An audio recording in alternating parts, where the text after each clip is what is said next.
A very good evening, all of you. I welcome you for today's webinar on acquiring clinical skills in ocular prosthesis. I wish to invite Rajesh Wadhwa sir to introduce our today's speakers. Please. Good evening, everybody. Thank you for joining in. And today we are here, and it's my pleasure to introduce two great personalities. And this is Dr. Kuldeep Raizada and his wife, Mrs. Deepa Raizada. Kuldeep is a very well known face to all, and we are fortunate to have him here. Dr. Kuldeep Raizada completed optometry from Gandhi Eye Hospital, Aligarh, and had his training at LV Prasad Eye Institute, Hyderabad. He was founder and head of the Department of Ocular Prosthesis Services till 2009. He completed his fellowship in anaplastology at MD Anderson Center in Houston. He is founder and director of the International Prosthetic Eye Center and is recognized by the American Society of Ocularists USA and American Anaplastology Association USA, and has published many scientific papers and is an author too. Deepa Raizada, his wife, is an alumni of LVP at Hyderabad, and she completed her master's in maxillofacial and craniofacial technology from King's College London, and also undergone an advanced training in ocular prosthesis at Moorfields Eye Hospital, London. Their philanthropy is quite well known, and they have just donated 2,000 face shields to Corona frontline staff, and they will be speaking on acquiring clinical skills in ocular prosthesis. I won't stand in between you and the wonderful speakers we have. Over to you, Kuldeep. Thank you, Rajeshji. Thank you, Oli, for a wonderful introduction about me. I am just a very small guy and try to do what I can do it for the society. Well, because see, being working in so many years in the area of prosthetics, and I have been asked to give a talk on the clinical skill because most of the requests that keep coming for us for the having a basic knowledge about the how to see the patient of the anatomy socket or the other deformities. So my talk primarily will be talking about what you see and how you will deal with this kind of patient, and Deepa will take later stage on the things. So let me very clear, I have no financial interest to disclose for, and I have a small appeal from all of you. Please do not post any of the picture and video on social media. Though this, I know this video is going to be live on YouTube, but I know there's people who are going to use or use it. It will be very, very restrictive because all the patient trust to us, and do not use any of the picture and the video in any of the public forum, because in the past I have seen the experience. My own patient picture, somebody has shooted and they present in front of us, which is very shameful to us. So I go on and welcome from Hyderabad, a city of us, twin city, and you know so many things. And of course, it's famous for prosthetic eyes in India. Being an eye is a very essential part, and loss of an eye aware of anyone is can be very unfortunate. You know, it not only affect the children but also affect the adults, and cause a lot of psychological trauma to the family and to the patient too. I'm going to very basic, and then I will go at what you're seeing. So, article eye designs to improve the cosmesis or cosmetic appearance or function for little bit and defect following loss of an body part. So, it can be of two kind of defect, like you have congenital, you have post-cancer treatment or trauma, or you can have mechanical defect. So, the indication for the prosthetic eyes in a acquired condition that socket and disfigured eyes, while the patients, also come for the acute condition like Thesis globe, or they undergo for the eye removal surgery in the moving acute socket. There's certainly definitely many tools that actually you can use, like you have a CT scan, MRI, is on a topographer. Of course, the patient history very, very important. But if any patient is going to come to you, if you have the accessibility of any of the report, please go through that. You will get to learn a lot. What is the treatment? What kind of things actually he has gone, whether it's the injury related to his work style or job, or any kind of cancer, or he's going through that. You're not just dealing with the eye, you're dealing as a person, individually, everything to that. So what you should look, yeah, any patient who is coming to you, you want to have a understanding that how the healthy socket looks. This is a very perfect picture for a patient. It should be a very perfect purple conjunctiva, pink conjunctiva, which is no cyst, no inflammation, very quiet socket. This patient being using the prosthetic eyes, almost like 12 years. Every year he comes to me and I see the patient is maintaining the healthy socket. So very, very first important key point is to see Anytime if you're reviewing the process, any kind of inflammation or reaction to the prosthetic eye actually having that, we need to see the expertise who are involved in this part. So for me, the definition, it should be very, very quiet, no inflammation, no cyst, no irritation, nothing. While, when we are seeing the patient, we see the patient with different deformity. You have the patient who comes with soft tissue deformity because of that, like you put even a conformer, it shows a lot of retraction of the lower lid. Also, the many times the surgeon is going to put a large size implant, and which can make a lot of problems. So if you are in the process of manufacturing the prosthetic eye or dispensing the prosthetic eye, you need to be very, very careful in just seeing that, because the implant size is big, who would do whatever it is, no matter, the process is going to look very prominent. So assessment is very, very important. Sometimes with the socket implant comes so big, like you have to send it to the surgeon to remove and put a smaller side of the implant. There's another patient who comes to us, from Canada all the way, and see this her process actually looking very bulgy from lower lid. But when you remove, actually you find the reason, because the reason why the implant actually displays in temporal, and that's causing too much of bulging. Of course, we can handle this kind of situations, but we'll go slowly. So a many patient is coming for the very, very long follow-up. They don't see you for 3, 4 years, 5 years. They have a lot of inflammation. They keep complaining the eye get dry, a lot of secretion and itching in the eye. But reason is behind, because they're not maintaining the prosthetic eye, or the prosthetic have too much of deposits, scratches, that's causing the inflammation in the sockets. Also, the many times the patient is coming the normal, healthy looking socket, but when you retract the eyelids, you are able to see them. They're small.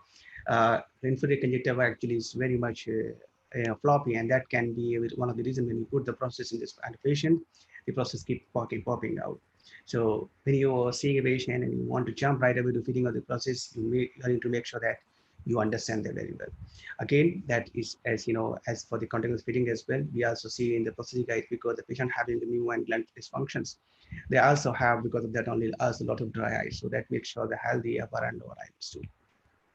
This is seeing the showing that the movement glands, which is normal right now in this kind of patients. Also, many times we forget to revert the upper lid. It is the patient using a prosthetic eye, and look at the amount of the GPC. He's having a huge amount of the GPC, which is responsible for a secretion. And when I asked him, he said, "And I will clean up and I will remove with the processes." Wow. So many times the patient is coming with a lot of pain. They don't even allow to touch you, but when you remove the process, you will find the sutures, which actually is the ansel suture actually is exposing, and that causes too much of irritation. Because at the end of the suture, you can have the granule formation, or you can have the necrosis of the conjunctival tissue, which can be very, very painful for the patient. Also, the many times the patient, those cases are coming with the post detachment retinal surgeries. They actually can have exposed retinal buckles that also need to be seen, because what happens when you have retinal buckle exposed, this kind of patients have a upper lid retraction whenever you put the process for them. So not everybody, but like if you see this kind of patients, and at the end when you fit the process looking very, very off, and 99% when you remove the process, you will find the upper lid is retracted very well. That's the reason, because of the buckle that causes the retraction. So you need to have evolution at the beginning is very, very, because you can encounter those kind of problems very, very easily without any issues. The granuloma, which is also very common, because many of the patient or the practitioner, they use a ready-made stock prosthetic eye, and because of the poor color of the plastic, that can cause a granuloma, which can be bleed, which can be painful, and which can be very irritating to the patient too. However, in case of thysis bulbi, one should look at the regions of the muscles. Also, the patient who have the very clear cornea. I have many of the patients who come for second opinion for the understanding that, yeah, I have a non-seeing eye, and my doctor advised me to go for the precision inoculation for getting the cosmetic look. And believe me, like those patients, they have a very clear cornea. For me, the same understanding, whether you do fitting with the contact lens, or you're fitting with a prosthetic eye or prosthetic shell, it's even changed, because the challenges are even same for this kind of patient, the tolerance. And believe me, I have in my entire career about 3 patients that actually I have recommended for a conjunctival flap, not even go for evisceration or inoculation. So opportunities, options are plenty that you need to explore what extent you can go on that. This is the cornea, which is actually because having a lot of edema and the blood vessels are growing, eviscerations, but nothing stops you in fitting with those kind of patient prosthetic eyes. The patient having a very early detachment, early prethysical eye, and see that the corneal detachment is going on. It does not stop. The people say, yeah, you have to wait and things will go on. Believe me, like the eye is already in soft condition, and if you have a nice impression, they remain. I have many patients, they remain like this for months and months and years, no problem. Atrophic globe with multiple bands, another option because if patient having a chemical injury or other kind of Steven Johnson, they developed a lot of bands in the peripheral area. So when you're seeing a patient, don't jump. Yeah, I can be able to fit it. You may not be because you will find there is a band formation which may need a surgical section of the bands and then later on you can plan to fit prosthetic eyes. Also, the patient with the partial date gliomas, anytime you can camouflage with the prosthetic eyes, or sometime you need to do a surgical recommendation from your plastic surgeon to repair the eyelids, and then you can plan for the process for that. Many times the patient is coming. This is a patient having the prosthetic eye, and she developed a conjunctivitis, and she comes with a lot of swell and edema in the socket, and I see it. Socket was quiet, but she had a conjunctivitis, a lot of secretion. She was given antibiotic. I drove on one compression. 3 days later, everything is quiet. She's normal. So many times you see the patient is calls you, oh, I have been using prosthetic eye for over years, but my prosthetic eye is not able to fit anymore. But the reason why, because the fitting was very good and the lower part is got shallow down, and that caused too much of shrinkage on the tissue, and they are not able to retain the prosthetic eye socket. And this kind of patient typically need a surgical correction for the phonics. Also, there are many cases who come with a contracture socket because when they were young, they lost the eyesight, or even they were born with this patient is a microphthalmial microphthalmia. If she was never treated for any kind of prosthetic eye devices, and you have to go for a socket expansion and plan for improving the socket volume and plan for prosthetic eye. So this is a certain different patients having a very severe inflamed socket, again infected socket, a lot of volume loss. So many patients who comes with a severe injury, like you may not be able to fit everything, may need a surgical opinion or a consultation from the plastic surgeon. But yes, many of the time you are able to succeed in this kind of works. Low lid sagging, another major criteria or concern this kind of patient, because all the volume, the whole prosthetic eye sit on the lower lid. So if your volume is not uniformly distributed, that can cause the lower lid sagging and damage to the eye. And later on, if you are not able to maintain well, then you can develop a shallow socket or an entropion of the sockets too. This entropion of the patients, having developed those patients who have entropion, they have a severe dry eyes most of the times. So if the patient's socket is not dry, probably you can recommend those patients to undergo for entropion surgery and then go for a process. If they are having a severe dry socket, the entropion surgery will not be able to help them out as well with the dryness, and they will need a specialized oil-based lubricating eye drop. I was talking about the Thysis globe, and Thysis globes, like you have an opportunity to counterfeit over the muscles, and those patients who have this kind of the contraction or the shrinkage of the globe, the process can be fit perfectly with them. They can carry a movement of 80 to 90%. Very, very normal looking. I'll show you some of the patient video that how the motion of the patient or the eye can be restored very well with them. A large volume implant, we discussed about this. Micro implant, we discussed already about this. Exposed implant. So many times this you remove what is it? This is a Castroviejo implant, LN implant, which was done years before to the patient eye. And normally when you remove this kind of implant, you will end up doing the Douglas fat graft. But believe me, even if you have this kind of condition, we are able to fit on these patients without technical much issue. Though they will have a little amount of secretion to manage, but they do well without any technical things. Of course, this is a porous polyethylene implant. If this is exposed like this, it's definitely a call for surgical removal of the implant, exchange of the implant, either in the form of the small implant with the Douglas fat graft, or in the form of the skin grafting or the sclerograft patch, which is small patch grafting. Again, everything comes with a problem. This is a Douglas fat graft, which is getting keratinized, as we just getting atrophy of the fat grafting, which is responsible. Like many times we feel this is a graft of the patient, which will sustain very well, but the patient can develop the keratinization of the graft too. Another tissue like the very poorly maintained, the whole socket is damaged and disturbed with that. Again, the see the patient having inflamed, a lot of band formation, and that causes a lot of damage, a lot of issue in the fitting of the prosthetic eye. So why I'm talking, like this is a patient who have the similar picture before having a lateral and medial bands. And when you fit the process, no matter what you do, you can't avoid a gap in these cavities.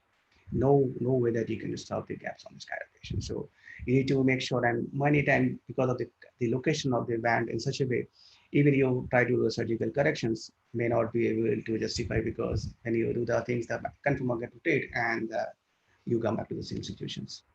Very dry socket, very severe scar of the patients, very, very compromised conditions. The results are definitely very, very compromised, but you have tried, and you have to try your best to deliver the best job for them. Patient coming with anatomy socket with the ptosis grouping, because these patients are fitted long time back. They need to be keep coming for replacement every 3 to 4 years. Another patient where it's using a stock prosthetic eye, and I see the amount of ptosis. And of course, once you plan to fit with a custom job, they should be able to do well. Having a lack of thermos, another story of this patient, because the dryness is the most common problem, and most of the patients who are using the prosthetic eyes for them, you can avoid it. The major another story comes with the rotation, because you fix anything, and many times the process normally should supposed to come back even you move right and left, but certain times whatever you do, that the process eye is never going to come back on the position. So this is not a normal eye. The left eye is a prosthetic eye which is rotated, and which is a big problem, because patient doesn't know when the eye get rotated, and you don't know what to do next actually with these patients. So this is how, so yeah, this is not rotation, but this is a very poorly fitted. Excessive volume is fitted to the patient, which causing a lot of prominence of the socket. Again, as I said, the rotation, there's a lot of gap and a lot of secretion, which is another problem. So when you are dealing with this kind of patient, make sure that you don't have this kind of issues. So I think we discussed about what are the technical problems, the technical defect or deformity that you should see from the point of view from socket. And now we talk about like what you should be seeing it. So good cosmetic outcome can be achieved in any of the patient, provided you have good fornix, you have a good size, well-centered implant, and you have normal eyelid position and shape. No socket deformity, which is normally the ideal, like, yes, when most of the patient that you will get it, you will have a little bit condition here and there, but yes, with your experience and things, you can manage a lot. So now my next area of the talk comes the impression of the socket. Is like either you have empirical fitting, like, or you have they call front to back fitting, or you have something called modified impression method. Like you take an impression, you modify to fit to the patient. So I am talking about the modified impression method, which is the most common. So first, most important things to start with this kind of patient condition is the impression trace. If impression trace is not very good, you will have a problem, because at the end you will have either too much of volume loss, or you have a rotation and a lot of defects which you cannot cover. So there are different kind of defect that you're talking about, like ptosis, sulcus defect, angle, and many things. So these are the different kind of impression tray that you see. Like if you have a volume, so the upper one top you see, this is actually is for the patient who have a normal globe, while this one actually with a ridge, where you are able to correct the sulcus deformity and ptosis correction with them. So this is how you see, like this is detachable. So even you have a different technique or method that you follow, you can remove, you can take an impression, and you can work on this kind of patients. So this is I'm showing you like the different angle, different way of seeing how different is from the normal scenario. Kuldeep sir, sorry to interrupt in between. Can Yeah. you be a little slow, because many people are requesting to go a Okay. little Okay. and little louder. Okay. Thank you. So when you take the impression, like the impression is very, very important of the patient. So impression speaks a lot. And normally when you take the impression, you are able to have your alignment of your circus, your LPS muscle, as well as the alignment of the medial and lateral things that you see. This is how it's showing the medial. So this is the medial lateral, and that will decide that when you take it, because many times what happens when you copy this impression into the wax prototyping, that they align, and then actually when you try to fit on the patient socket, they are very, very, very, very different angles. So the most common material that we use in our practice is alginate, and of course here you can use a PVC, polyvinyl silicone, that also right now people are using for fitting on the scale contact lenses too. These are the most common tools that actually can use it, and I'm showing you the patient that actually being fitted by Riva. Yeah, so this is how is like she's trying to fit on the patient socket impression tray, of course with the topical anesthesia, and she's going to inject the hydrophilic colloid in the cavity, allowed to wait for about 30 to 40 seconds. When it settle down, detect the lower lid and take it out the impression. This is how you get a nice impression of the cavity. And then you will have to copy these impressions to the alginate. Is how you are going out. You have two-piece impression. You cut in two parts and you remove it, and later on you would melt the wax. It is called a carving wax, which actually you can pour in the alginate, and then you take it out. Normally you keep about 5 to 7 minutes, 10 minutes, and put a little bit of cold water. If you put too much of cold water quickly, the impression of your wax will break down. So once this is fit, you are going to fit the smooth of the edges. Try to see how things are going to look. And this is how it's going on. She's fitting it, she's making smoother, and then she's going to try on the patient. So I'm good at, she put it in the center position, so we know that how the cornea position, and we use a small Q-tip that actually can be aligned for the eyelids. And we try to correct the upper lid as much as possible, though she has antistiphyloma and corneal scar. We choose sometimes that what you want. So we have a different methods of technique. Like every single slide I talk, I can talk at least for 2 days. So, but I'm going to go on a brief. So like we have a different technique that we talk about the painting on a disc, painting on the reverse painting on the button, or surface painting, or the mold and digital technology as well. So this is like the front to back technique. This is a very old technique, and it's still a lot of people use it. So she's working on the working on the iris, putting a drop of the water on the disc, and later on glue with the monopoly syrup to show that it's settled down. And then she is going to make a mold of the plaster of Paris, and this two-piece mold is go. So making the sure the angle goes right 90-degree, and once it's settled down, she will go to the second piece and then remove it.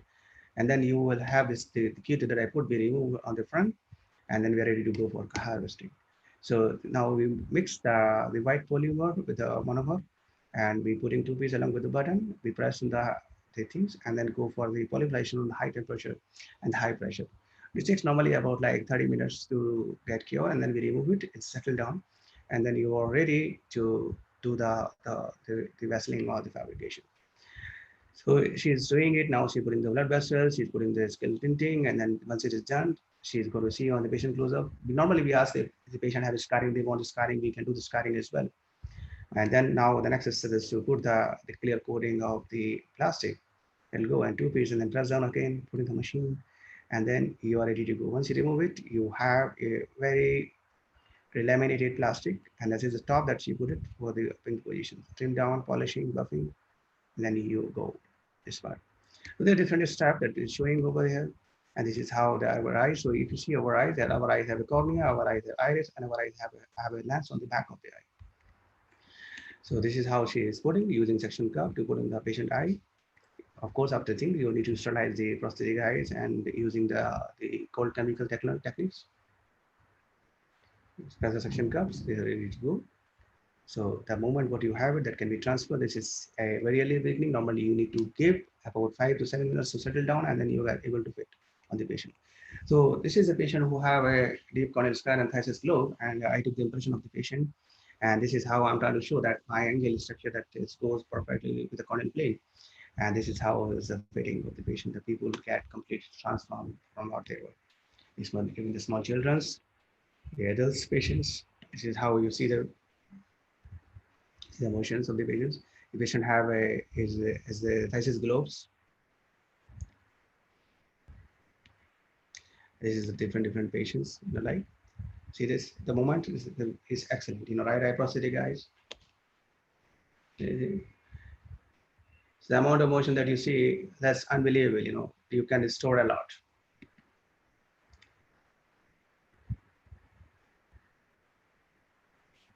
So this is, I think this is good enough for 35, 40 minutes, but I want to keep a very small, very important thing, because many of the people who are going to see the patient of the prosthetic eyes, and very, very important that because the coronavirus can also spread through the eyes, and our patient who are using the prosthetic eye, they are on very high risk on spreading the things.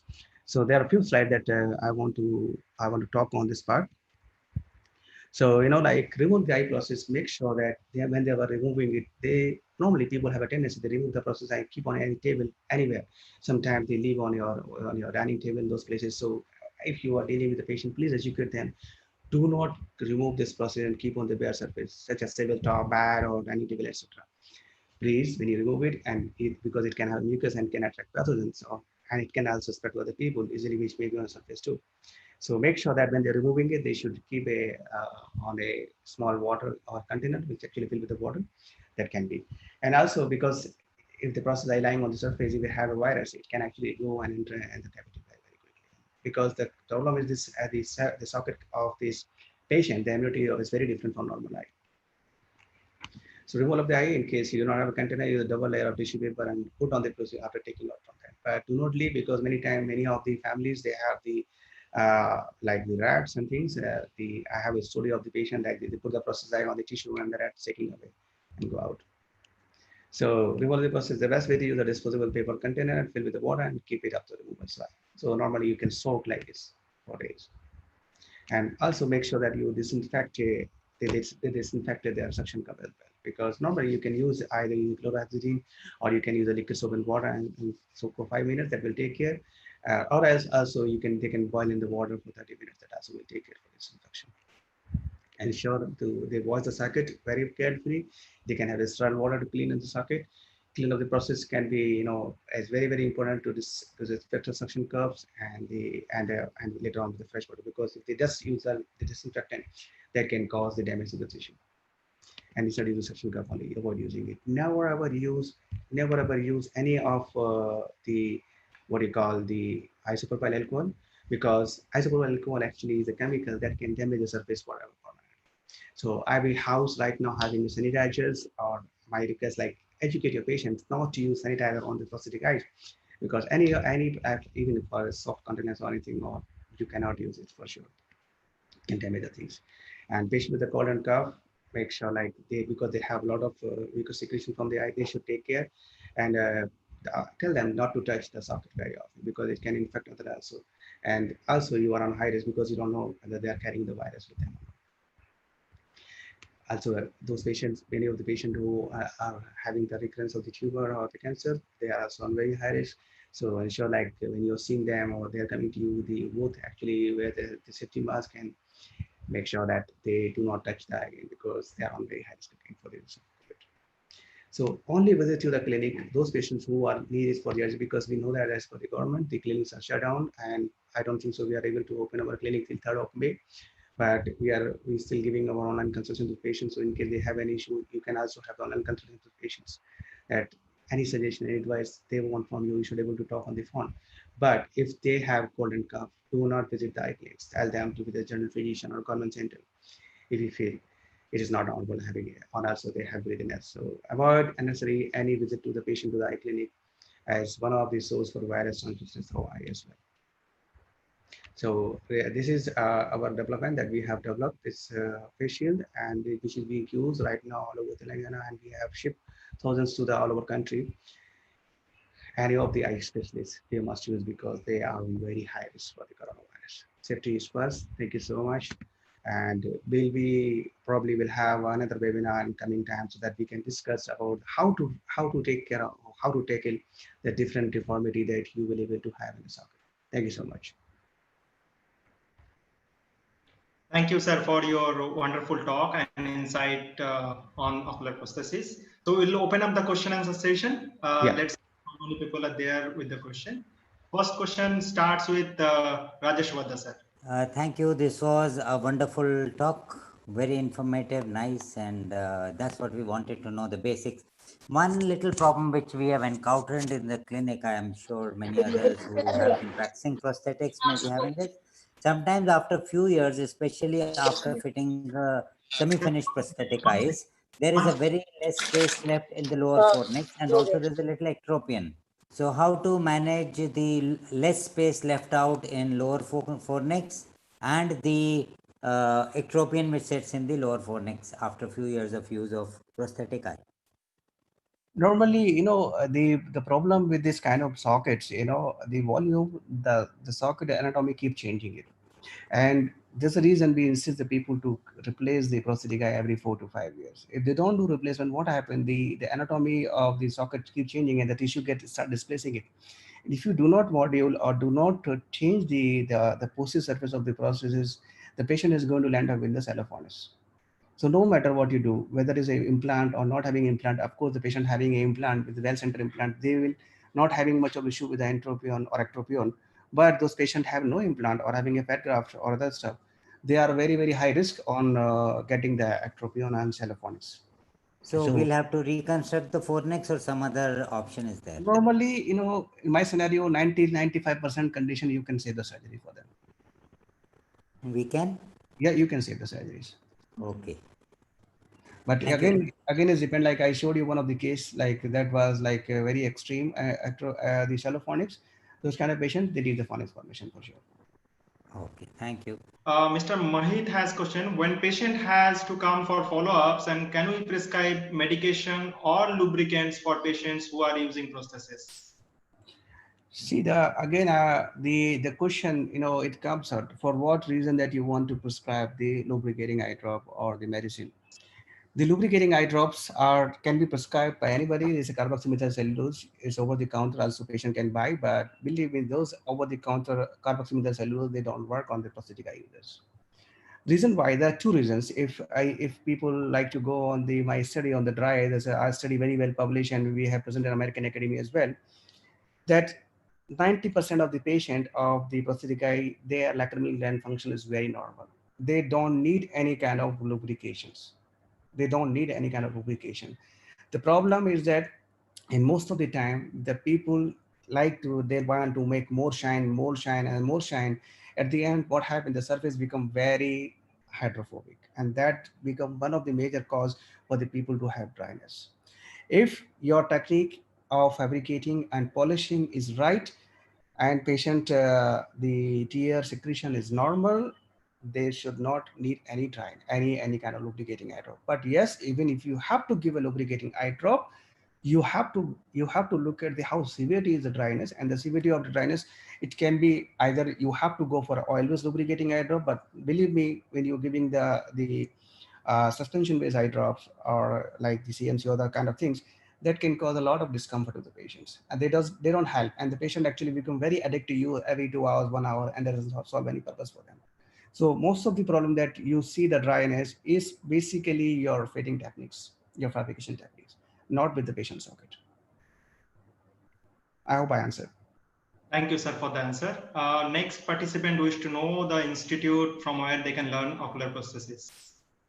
So there are many institutions in India that right now they are doing it. I have given Aziz sir actually posted the tweet or the Facebook things, and a lot of people have said like, we don't teach or train anybody at this stage. Believe me, you don't know what life we live. We don't have a really time right now. We have done a lot of people training in our past from overseas as well as of India. Many people we have trained. And right now, we hardly have any time. Our practice in the clinic, we do about 6-7 hours a day, hardly. That also with a lot of difficulty.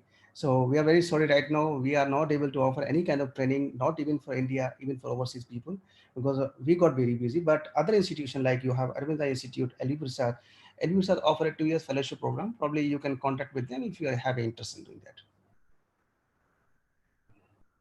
Right. Next question is from Professor Monica Chaudhary, ma'am. Yes, ma'am. Thank you so much. I think it's wonderful to listen to you, Kuldeep, every time, and there is so much to talk about. 2-3 things that I wanted to ask about is, what is the common condition that we usually see where ocular prosthesis in India is required? In your practice also, which is the condition where you find them the most? 80% patient come with a phthisis globe. Okay. And is there any time limit to say phthisis, you wait and certain condition when it can be then fit into the eye, or you can straight away proceed? Normally, again, it all depends upon for what reason the patient undergoing for phthisis. For example, if it's an injury case, normally you wait between 6 months to 8 months because the changes will happen very rapidly. If it's a case of the infection, following infection, things are going on. Normally, it takes about 1.5 years to settle down the things because they will be very irritated with the socket, or they will have a lot of things that are going on in the background. The infection keep on continue, or the back doctor is giving the antibiotic, anti-inflammatory drops, which is going on, or the patient with the uveitis. So again, as I said, it all depends upon how things will be going on that part. So the patient with the injuries, you can wait 6 to 8 months time duration. Patient with the clinical condition like uveitis, or the patient having the post-infection, normally 1 to 1.5 years, normally 12 to 18 months. I have cases where we had this adherent leukomas and complete white corneas. Sometimes it's a bulging eye, ophthalmos with complete white. The issue is the surgeon and even the patient is not willing to get the eye enucleated, and he looks forward to a contact lens, which is not an ideal situation. And we have had patients where we've been so far doing the prosthetic contact lenses in all the corneal opacities. It's the patient which is not so keen at times to get the enucleation done. And however we feel that contact lens is not the ideal lifetime solution for it. How do you handle such patients? See, normally, I showed you two condition of the patient. One is a patient with a very clear cornea. That is, like because of the post backside of the stroma, or you have the issue with the iris structure or the retinal is showing over there. Those are not a problem at all. You can design like very thin skull cells. Maybe I'll just show you some of them. So probably you can work on a very, we call ultra thin shell. Those are thin shells about like zero point 0.3 micron, 0.3 millimeter. So about 300 micron, we designed the very thin skull shell, which can be fitted over the live eye. Oh, great. The only issue with this kind of patient, they need to be removed this process line in the night because of the corneal hypoxia, and they feel a little bit of irritation in the. Normally 12 to 16 hours, they have no technical issue with them. I think it is a better option than having that soft contact lens with that prosthetic film, and we do not know about any oxygen passing through it. Yeah. And you can match it better and give a more ideal situation. In No, fact, we were not so much aware of that no, kind of shell. there are options we can design. Like you have fenestration. You can do the fenestration on the at 10 o'clock position literally, and that can also have the tear exchange like how you do in skill contact lenses too. So we have done a couple of cases where we actually did the tear exchange with the fenestration on the side.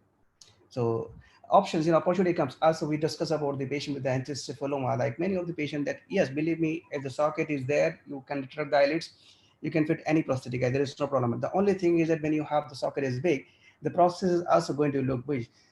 If you have an opportunity or option to give the patient the cosmetic optics or giving the minus lenses, probably you can improve the sizes. Many times, this patient who have encephaloma, they have a high myopia.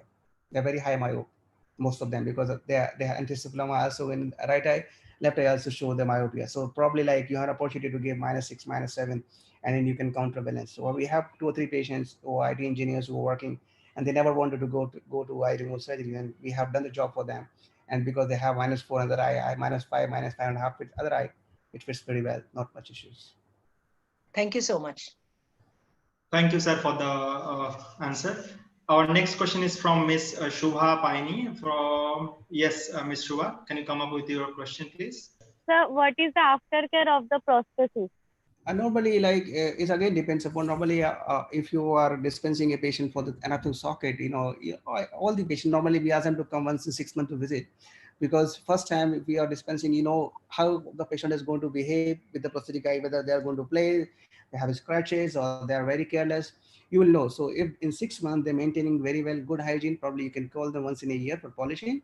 If they're not maintaining well in 6 months, probably you call every 3 months to do polishing and cleaning and maintain. Because if you don't do that, what happens? The patient develops GPCs, patient develops the granulomas, and patient can have a lot of banded tissue formation. So we normally want to see the behavior of the patient, how the patient is going to behave over 3 months, 6 month time duration. The patient is maintaining well, 1 year is good enough, because the patients for us is coming from around the world. From 50, 60 country people are coming to us, and we cannot call them every 3 months. So depends upon how the things are going on. If things are good, let them come once in a year, no problem. And also we advise them to clean the prosthesis once a month or so. They can use without removing at nights, and cleaning is required once a month with normal baby shampoo and water for anophthalmic sockets. Okay, great. Thank you, ma'am. Next question is from Ms. Anjali. Is current sty and pus point a threat to the prosthesis? Normally no, but if you have the sty, what actually it does, if you especially on the upper lid, it can cause a drooping of the eyelid. It can show as a cytotosis, and it has to be treated.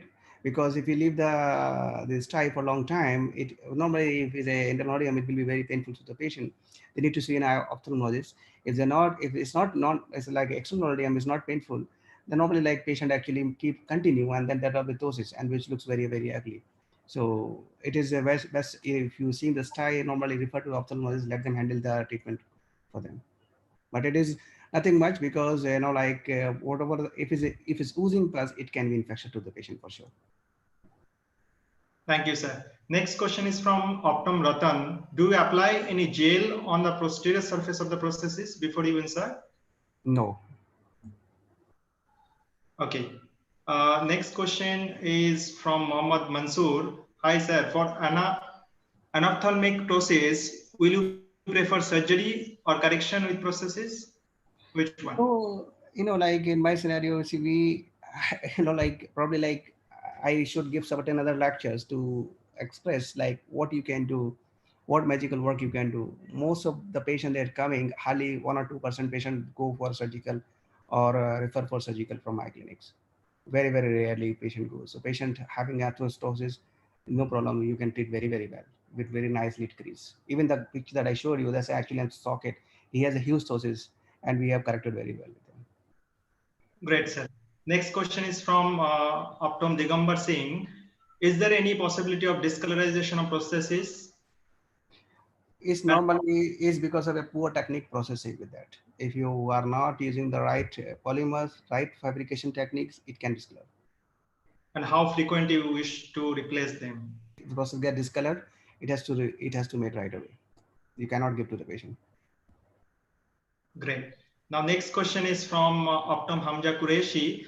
Do ocularists have any role in orbital reconstruction and facial prosthesis, or it is limited to just eye prosthesis? Facial process is a very different discipline. It's not. It's a total different science, because you're dealing with silicone and different work style is very, very different. But yes, being in a surgical reconstructions, you have a lot of work to play, because many times that you have a very well trained surgeon with you, or many times you will not able to have a very well trained surgeon. So your things goes to the surgeon to explain what you need from them. If you explain them very well what you need to do for improving the socket size or cavity, probably they will do justice for you. If the surgeon is in the line, because many times the patient is coming from 5 different surgeons, out of them maybe the 4 is general ophthalmologist and 1 is the oculoplastic surgeon, but the 4 will not. If you tell them this is okay doctor, I have the band on the lateral fornix, can you just remove that part that you put to take care for me, they can do that job. But if you don't tell them, probably they will advise a certain other treatment which can cause that socket very damaged. Once you have a patient with arthro socket, the problem, if you don't treat very well or you don't plan the things very well, things can go very, very bad. You can lose the socket completely. So some of the facial prostheses are not experts in making ocular prostheses. So for facial prostheses, also orbital prostheses, some facial prosthetists refer to ocularis for making the eye part, because the procedure for both the thing is entirely different. So all facial prosthetists can't make the eye, so they refer to ocularist for making the eye part. Great. Next question is in continuation with the earlier one. So if there are conjunctival or lid infection, should the patient continue the processes, or you need to discontinue till the treatment? Again, it depends upon the kind of socket condition you have it. If you have a socket infection in an ophthalmic socket, okay, and the patient have a history of, say, example, Stevens-Johnson syndrome, or have a contraction of the socket before, you will need to have a frequent cleaning, but you will never leave the socket without prosthetic eye, because this kind of socket will shrink very quickly. Over even 24 hours that could change. But if the patient actually had no history of the things, and the patient having a phthisis globe, atrophic globe, and they have a mild infection or small infection, they can remove the prosthesis for some time. Because many times that I see the reason also, if the patient is using a prosthetic eye and they have a huge infection, the infection actually is just because of the prosthetic eye, because the prosthetic eye actually have a very bad scratches, or they have a deposits on the surface, and that causing the infection in the eye. So the problem is lying with the piece of the work that goes in the eye. Sometimes you can replace the prosthesis with a conformer, but you should not leave the socket open due to chance of contraction. Thank you. Next question from Optum Jafar. How to take care of the socket? Socket taking care, there are 2-3 things you have to do that. Normally, whenever the patient is cleaning the eye, they have to remove, they have to irrigate with the sterile water. You can get a sterile water from the pharmacy. So you have ampule, 5 ml ampule, open the socket, squeeze the saline or sterile water on the eye, and keep the eye, move right, left, and clean the tissue paper. Also, a lot of people, they do splash the water, but normally like what happening is splashing the water on the eye, the water doesn't go in the socket. So the best thing from my perspective, use this sterile water on the eye and use it. And otherwise, regular cleaning that as I said you, that use Deepa said, like using water and baby shampoo, clean the mild soap. But right now, during the coronavirus things, you know, you need to soak the prosthetic eye with the liquid soap for 30, about 5 minutes, and then clean with the wash with the water and baby shampoo. Use it. Great, sir. Last question probably for the day. When a patient walks in, how to identify the quality of prosthesis? A question by Optum Shushma. Quality of processes. Okay, the quality of process. What you see, as I said, the prosthetic eye is meant to define or improve the cosmetic or functional appearance for for the face or the missing body part. Especially prosthetic eyes, you are trying to look at the eye that has to be identical. If it's showing a difference in the coloration, in the size of the eye, size of the pupil, limbus structure, or the blood vessel pattern, or the drooping or the anatomical artifact like the ptosis or entropion, ectropion, probably like you can say like probably you have to do a little better work to improve the appearance for this patient. So just looking at the process, probably like if you just want to evaluate just the process without the patient, then you need to see how the finishing, how the painting, how the polishing, how the edges, how the polyper is being cured. Those all things has to be. That's all a different chapter completely again. Yeah, cosmetically you will assess as well as the prosthesis quality. If you see a custom fitted eye, but there's an infection in the socket, not recently fitted eye, there's an infection, that means there's something wrong with the quality of the prosthesis. So that needs to be assessed. You need to assess the surface, how is the prosthetic surface, and then see if it is, see you have a good movement in the socket, and you don't, and that is not reflected on the prosthesis. That means it's not matching well. Patient, it might be due to poor replication of the prosthesis. Oh, thank you, sir and ma'am. That was a wonderful presentation and discussion. A lot of active participation from the audience as well. Now, I wish to invite Ajit Bharadwaj sir to summarize the talk and make the announcement for the next session. Yes, Ajit sir, please. Oli, thank you very much, and appreciate the time and effort of the two speakers, Kuldeep and Deepa, for presenting a wonderful talk. And can you hear me, Oli? Yeah. Thank you so much. Thank you so much. And I think the profession is looking at two of you and many of you who have taken this specialty. And what I look for you and the profession as an opportunity, because at the moment there are two NGOs which you mentioned, they are providing this certification or fellowship. But looking at the AHP bill and looking at the council coming up, the practice of prosthesis will be regulated as well. Yep. So under circumstances, I think it's an opportunity for you and for optometry institutions that at least there should be some kind of either a fellowship or a kind of certification or maybe a postgraduate program in this particular specialty of optometry, which profession will look at both of you and many of you who are practicing prosthesis in India. I see there is a great demand for it. At the same time, there are many optometrists who are very willing, as they mentioned that they don't have any place where they can go for learning these skills. So I would appreciate that this process of tying up with the university, accredited university, can be done. And I'm sure many universities will be open to work with you, and we'll see that you can give that time and your expertise in a very fashioned way, in a way that is recognized by the government, at the same time by the council. That's my comment, and I really thank you both of you for coming to our session and making it very interactive and answering each and every question very patiently. Always stand beside the optometry society and optometrist people in our country. I'm sure you will have some tie-up with some universities where their students can come and learn in a very... Yeah, we are talking with Professor Monica, and coming time possibly we will having a setup in the Amity and other campuses, so where the people who have, because the problem, like a lot of people, they ask that they want to come, but they want to come to spend 3 days and 4 days and 5 days to learn. That is not possible. You need to spend a lot of time in learning. It is not just cup of tea that people just can't take in 3 days. So the reason that my lot of requests come to our center to have that I want to learn in 3 days, 5 days. We don't do it.